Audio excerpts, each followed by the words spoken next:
practice.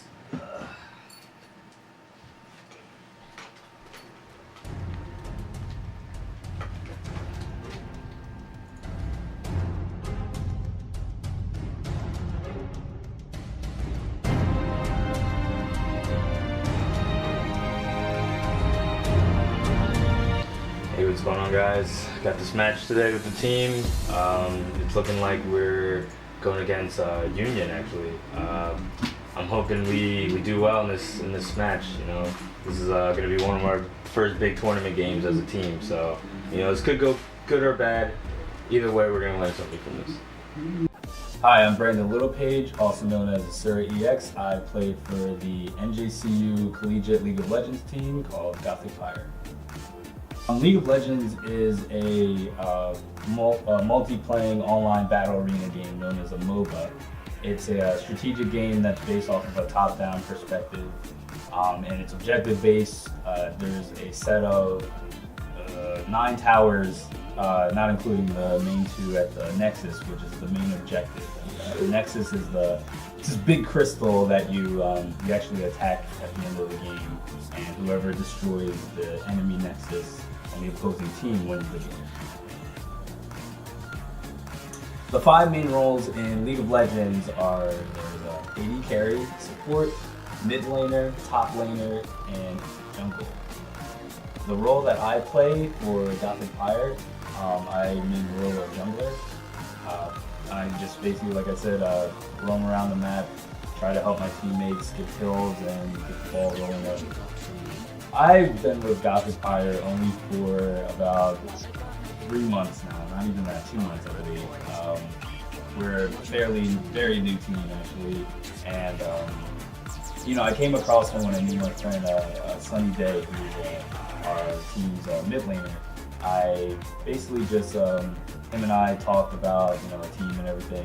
Ian, who is the person who really started it all, he suggested me maybe trying out for the team, and there were team tryouts over the summer. We all played the team tryouts, and I fortunately made it to Team A, which is the team that competitively plays for competitions. Hi, my name is Mokimula Kanmozle. I play League of Legends for Gothic Fire. My screen name is Last Neko. I currently play as a top laner for our team. My job is to pretty much tank for my team. Yeah, initiate fights and tank for my carries so that they can, win us the game. In Bangladesh, it's growing day by day as we speak, and there are a lot of very talented, good league players in our country. Do I want to become a professional League of Legends player? It sounds nice. That was probably what I wanted it to do when I first played the game, but as I hear more things about professional players, it seems like a very daunting job. Playing as a pro, you get paid by Riot $50,000. Just playing. You don't have to win anything. Just participating as a professional, yeah, that's your base salary. Now, obviously, if you were in a team, then you would get sponsors, and you get paid through your sponsors as well. You would get free stuff like equipment for your computer, mouse, keyboards, shirts. But by doing so, you have to practice 18 hours a day. That's, you basically give up your life to play a game for money.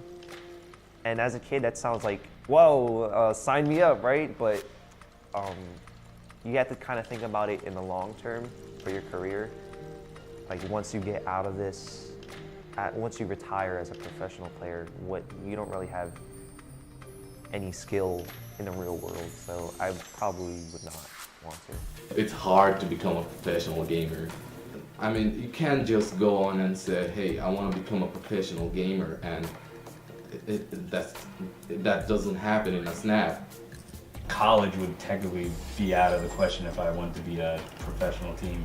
I would say being semi-pro, it also still gives you, I would say the time is probably cut down to 3 to 4 hours a day, you know, but even then you can even put in less time and still play amongst semi-pros. It's just less time, you know. Semi-pros also, you know, you can get scholarships for college and such, so, you know, it also helps aside from just having fun with the game, you know, you could also help pay off your college.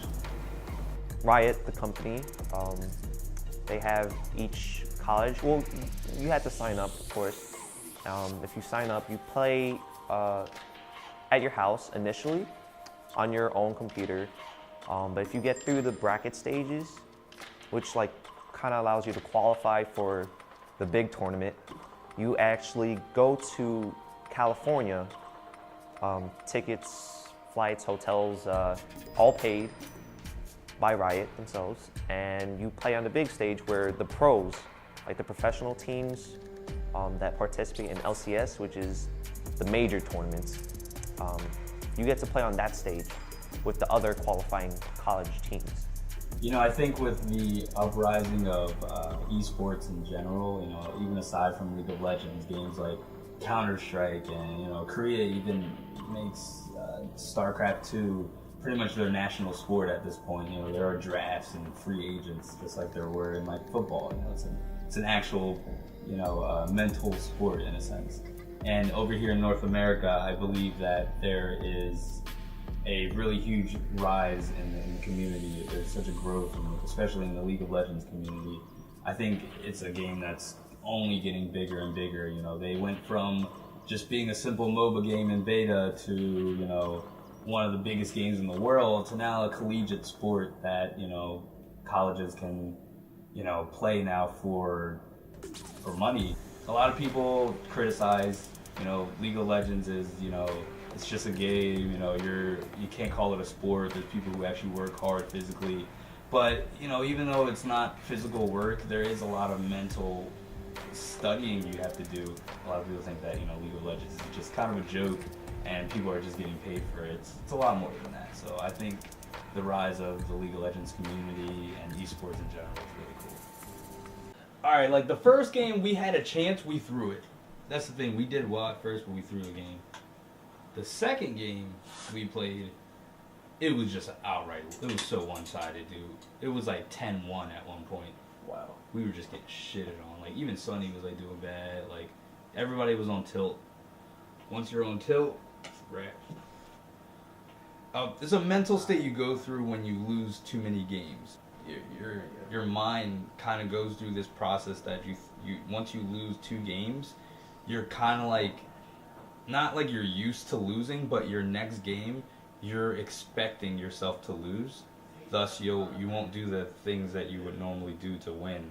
The more you play while you're on tilt, the more tilt you go on. That's why, you know, they call it tilt. Eventually, you'll get to a point where you can lose like 9 games straight. Tilt resets once you take a break, step away from your computer, break down what you did. You know, that's kind of how you get rid of tilt.